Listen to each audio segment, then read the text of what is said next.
constante, é verdade também, mas vem aí se afirmando ainda e tal. Agora, me surpreendeu muito a fragilidade do São Paulo. Como o São Paulo é um time que enfrentou duas. É claro, a desculpa que perdeu no primeiro jogo com aquele gol nos acréscimos, sei lá o quê, de bola parada, não sei o. Não convence. Porque o São Paulo teria, por obrigação, fazer gol. Então, o São Paulo vive um momento de grande fragilidade. Porque, inclusive, no brasileiro, se ele não abrir o olho, ele não fica nem entre os 6. Porque o Internacional está chegando. E tem jogos a menos também. Então, o São Paulo, resta o brasileiro. Que brasileiro que resta para o São Paulo? Só para conseguir uma vaga na Libertadores, porque a briga pelo título está lá entre Botafogo, Fortaleza, Flamengo e Palmeiras. São Paulo está fora. Né? E a fragilidade do São Paulo e o jeito que o Milito, nesse confronto de argentinos, montou o time. Montou o time para garantir ali o que precisava. O Galo também não vem bem, não entusiasma, não enche os olhos. Não é de hoje. O Hulk cai toda hora. O Hulk e o Luciano disputam quem é o jogador mais chato do futebol brasileiro. Só que o Hulk tem mais lastro, tem mais história, é mais malandro, é mais forte, né? Então, mas é meio irritante, viu? O Hulk toda hora tromba, cai, pede falta, não sei o que e tal. Mas ele tem mais histórico, vamos dizer, que o Luciano. Mas há uma disputa muito grande quem é o mais chato. O Atlético conseguiu ultrapassar o fragilizado São Paulo e o Flamengo me surpreendeu. Também não surpreendeu muito, porque o Bahia do Rogério Ceni, se a gente parar para pensar, é um time que não engrena também. Olha aqui o Bahia. O Bahia perdeu o campeonato baiano por Vitória. O Bahia foi eliminado na Copa do Nordeste. O Bahia achou que ia subir. Tem um meio de campo que ninguém tem. Eu não vejo esse meio de campo que ninguém tem no Bahia. Isso é brincadeira. Cauli e não sei o quê, Everton Ribeiro. Não sei. O time não vai. E o Flamengo armou. Eu até fiquei surpreso. E o Gabigol, hein? O que o Gabigol com 2 milhões por mês faz no Flamengo? Eu não sei. Quando botou ali Bruno Henrique e da Arrascaeta na frente, eu fiquei meio... Será que vai dar certo? Mas deu certo, pelo menos no gol deu. O Bruno Henrique é arisco, aquela bola jogada em profundidade, ele vai bem, tem velocidade. E o Arrasca, mesmo ainda não estando em forma, conseguiu. Foi um gol bonito até, né? Um gol de chegada. O Bruno matou, o Arrasca mesmo colocou. Então, para votar aí, fiz tudo isso para chegar no primeiro que eu vou votar. Vou votar no Flamengo. Muito bem, eu quero saber do Mauro, sobre o Flamengo de ontem. Mauro, 1-0 contra o Bahia, como eu falei, 14ª derrota do Rogério Ceni para o Flamengo na sua carreira como treinador. 1-0, acho que a torcida deu uma acalmada, porque o Flamengo vai chegando na semifinal, vai encontrar o Corinthians, no duelo que vai ser explosivo, dos mais Só um minutinho, badalados. O Juca deve estar me olhando assim de esguelha. Ele falou de todo mundo, hein? E não fala do Corinthians? Aí eu deixei para ele. Não, mas sabe por quê? Tá um circo tão grande, uma festa tão grande, roupa pintada, chefe de cozinha, não sei o quê. Jesus voltou, torcida brasileira. É o Depay. É isso. Então, Mauro, a gente vai falar, vai falar o Juca com a mão no cotovelo. A gente vai falar do Depay já, mas antes do Flamengo, que vai encarar, não o Depay, porque ele não joga na Copa do Brasil, mas vai encarar o Corinthians. Então eu quero saber o que você tem para dizer desse Flamengo, que ganhou do Bahia, está na semifinal, 4ª vez seguida que o Flamengo chega à semifinal da Copa do Brasil. Me parece, dos 3 campeonatos, o mais à mão, embora o Flamengo esteja na disputa dos outros também. E... por fim, outra questão importante. Aqui, Libertadores, Copa do Brasil e Brasileiro. Libertadores, 3 cariocas, 1 paulista. Copa do Brasil, 2 cariocas, 1 paulista, 1 mineiro. Olha os cariocas aí. Pode ter final da Libertadores entre times do Rio e pode ter final da Copa do Brasil também entre times do Rio.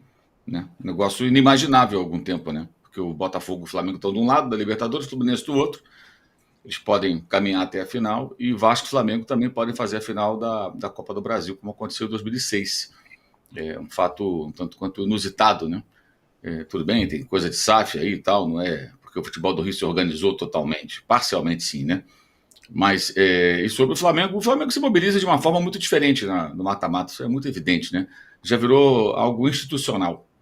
A mobilização é outra, o comportamento do time é outro, aquele time patético que jogou contra o Corinthians não se viu ontem, muito pelo contrário, o time competiu com muitos desfalques, 11 desfalques, 9 desfalques na verdade, e 2 jogadores que não tinham condições de atuar desde o começo, porque chegaram na quarta-feira, não treinaram, viajaram várias horas, especialmente o Varela, o outro era o Pulga, que jogaram pelas seleções do Uruguai e do Chile. Mas o Flamengo fez um jogo bem correto, teve só uma chance com o Everaldo Bahia, logo com 4, 5 minutos, um passe do Everton Ribeiro, não aproveitou, o time arame liso do Bahia, né? Daí para frente o Flamengo controlou o jogo totalmente, mas totalmente. Primeiro tempo teve pouquíssimas faltas, o Flamengo fez 2 faltas no primeiro tempo, um jogo muito tranquilo com relação à arbitragem, um jogo jogado, né? Os times procurando o gol, mas sem interromper toda hora, sem fazer cai-cai, como a gente viu outro dia no jogo da Itaquera, aquela coisa ridícula. Não, teve jogo. Foi um jogo agradável. O Bahia tem muitos problemas, porque realmente é um time que não consegue transformar as chances criadas em gol, mas dessa vez nem criou muitas chances. O Flamengo neutralizou o Bahia, fez uma partida muito correta. O Arrascaeta entrando como centroavante, como já fez várias vezes, né? E agora terá que fazer mais ainda na ausência do Pedro. E de fato funcionou. O Bruno Henrique mostrando também que toda aquela polêmica da renovação de contrato, muito longa, é verdade, 3 anos para o jogador de 33, mas ele ainda pode ser útil e é útil, né? Luiz Araújo jogando muito bem, o Tite acertou muito na presença do garoto, o Everton Cardoso, que é um volante que deu ali uma segurança ao setor, liberou um pouco mais o Léo Ortiz. Léo Ortiz com a bola, como volante, como zagueiro, como centroavante, ponto direito, você pode colocar que vai sair coisa boa. A questão dele como volante é justamente o momento sem a bola e toda a questão da adaptação do posicionamento do zagueiro no meio campo. É totalmente diferente. A maneira que recebe a bola, que dá combate, que faz uma cobertura, e ele se perde um pouco nesse momento. Mas ontem não, até porque ele estava bem protegido, o Everton Araújo, fazendo bem esse trabalho. Eu fiz várias interceptações, desarmes, e aí o Léo Ortiz também pôde se destacar bastante, foi dele o passe, inclusive, que originou o único gol do jogo. Foi uma classificação assim, bem conquistada com uma certa autoridade até contra o Bahia. O Bahia é um bom time, mas o Ceni, você falou 14 derrotas, são 14 derrotas em 14 jogos. Todos os jogos do Ceni contra o Flamengo ele perdeu. Ele só não perdeu quando treinava o Flamengo, que não tinha como perder o Flamengo sendo técnico do Flamengo. Ali ele ganhou, foi até campeão brasileiro, até carioca, etc. Ganhou 4 taças naquela temporada 2021. Mas foi uma vitória, acho que bem segura, uma atuação boa. E agora, mais do que nunca, a tendência é o Flamengo abandonar o brasileiro. É só olhar para a tabela. Domingo contra o Vasco. Aí tem quinto Peñarol no Rio. Você pega o Arrascaeta, que saiu ontem com uma dorzinha ali na coxa. Não parecia ser nada grave. Mais prevenção do que outra coisa. Se tiver qualquer risco, não vai jogar. Vai ficar para quinta. De La Cruz, a tendência é só voltar na quinta. E qualquer outro jogador tiver uma pequena interrogação, vai ser guardado para Libertadores. Aí no outro domingo é o Grêmio fora. Mas na sequência, na outra quinta, tem de novo o Peñarol em Montevidéu. É evidente que vai priorizar os jogos da Libertadores, até aí normal. Aí depois vai se aproximar outubro e virão jogos com o Corinthians. Se priorizou contra o Palmeiras, vai priorizar contra o Corinthians, embora sejam adversários de níveis totalmente diferentes. Né? Um é o bicampeão brasileiro, outro é da zona do rebaixamento. Não tem como comparar. As camisas são tradicionais, mas o nível dos times é muito, muito diferente. E se o Flamengo priorizou contra o Palmeiras, na semifinal vai priorizar contra o Corinthians. A tendência é o Flamengo largar o campeonato de vez.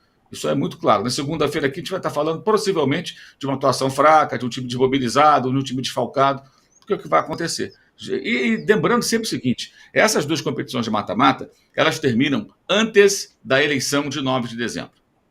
Antes. E o brasileiro termina justamente no dia anterior, né? A priori, dia 8, no domingo. Ou seja, o Flamengo ganhando essas 2 competições, na reta final das campanhas, né? Ou ganhando uma delas, isso vai ajudar, né?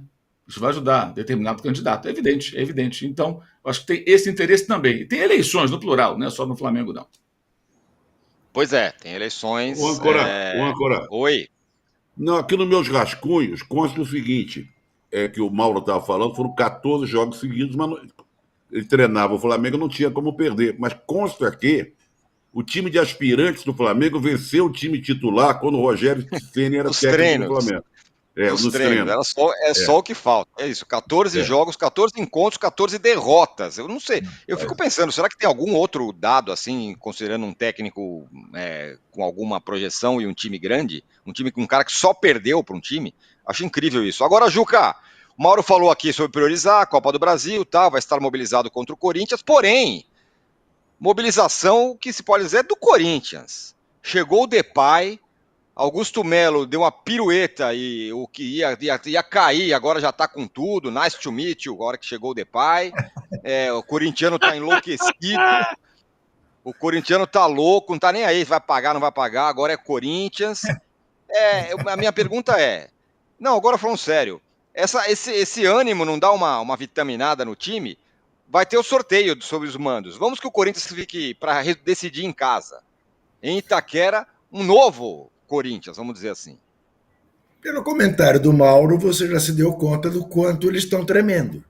Absoluto foco na Copa do Brasil, no Corinthians, que quando decidiu com o Flamengo no Maracanã, também numa situação absolutamente desfavorável no Campeonato Brasileiro, só não foi campeão porque o Fagner fez o favor de bater um pênalti na trave.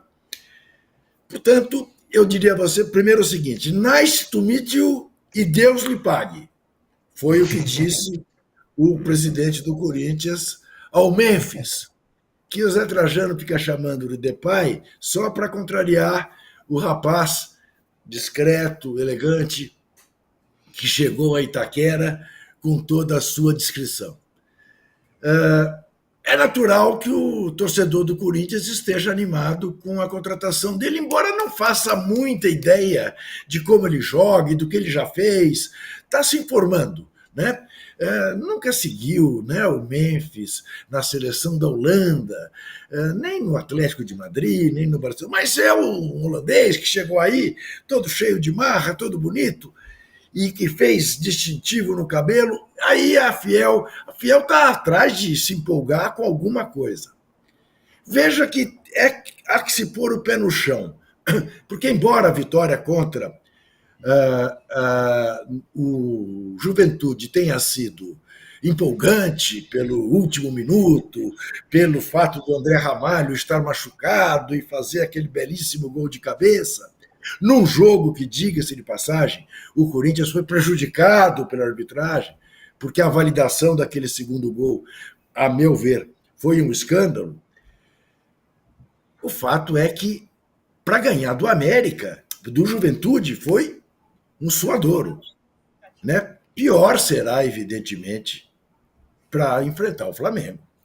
Essa pesquisa é brincadeira, né? Essa nossa enquete. O Flamengo é favoritaço para ser o campeão contra o Corinthians, contra o Vasco ou contra o Atlético. Contra o Vasco será mais difícil porque é o clássico.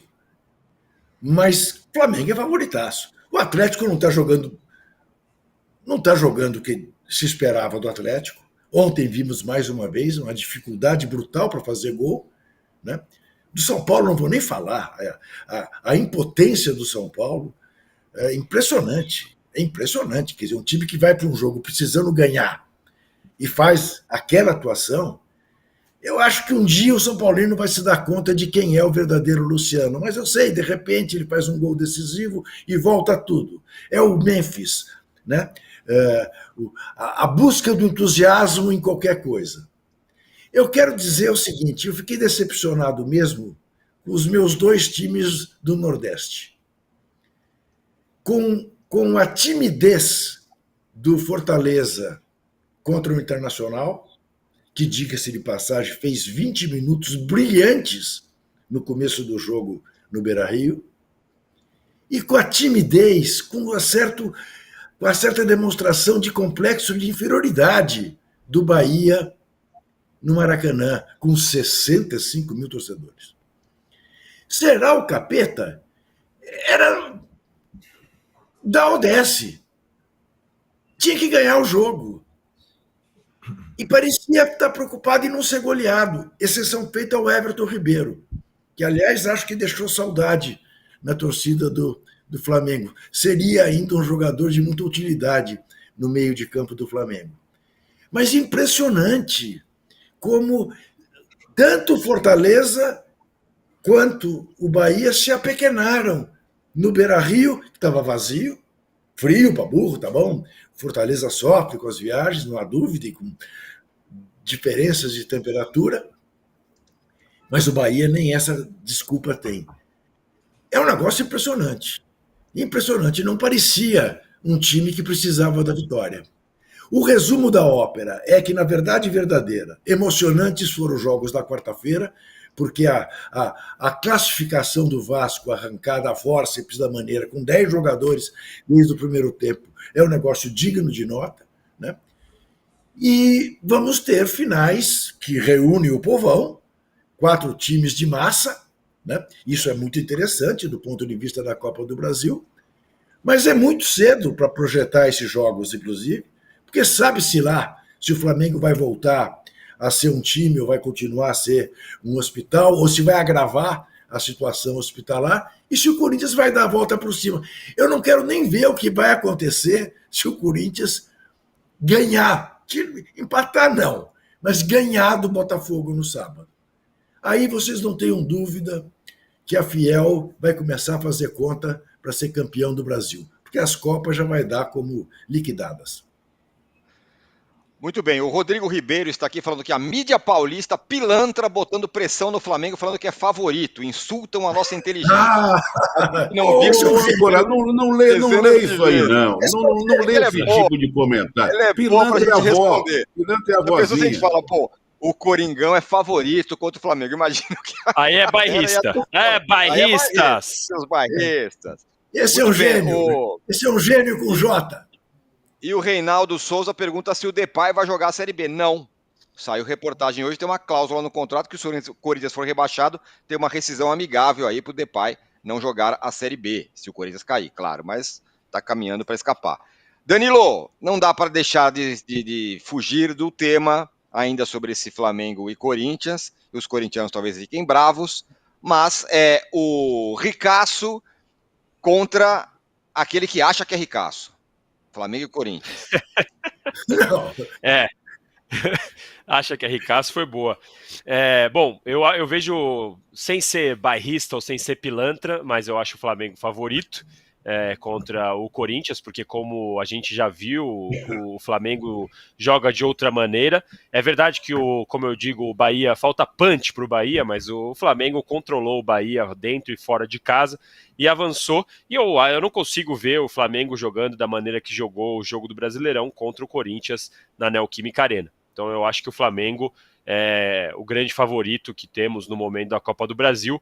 É claro que numa final contra o Atlético Mineiro, eventualmente, ou mesmo contra o Vasco, é um jogo um pouco mais tenso, mais nervoso, mas ainda assim eu vejo o Flamengo como o grande favorito, e com a possibilidade de chegadas de novos jogadores aí que não puderam jogar nessa fase, etc., e com a volta de outros aí que estão no departamento médico, então eu acho que o Flamengo é o grande favorito.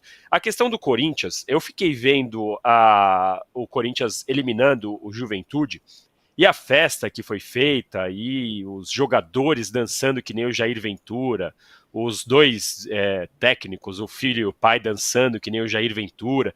E eu fiquei pensando, falei, nossa, o ambiente legal, a conquista da vaga, o Memphis apresentado e toda aquela pompa.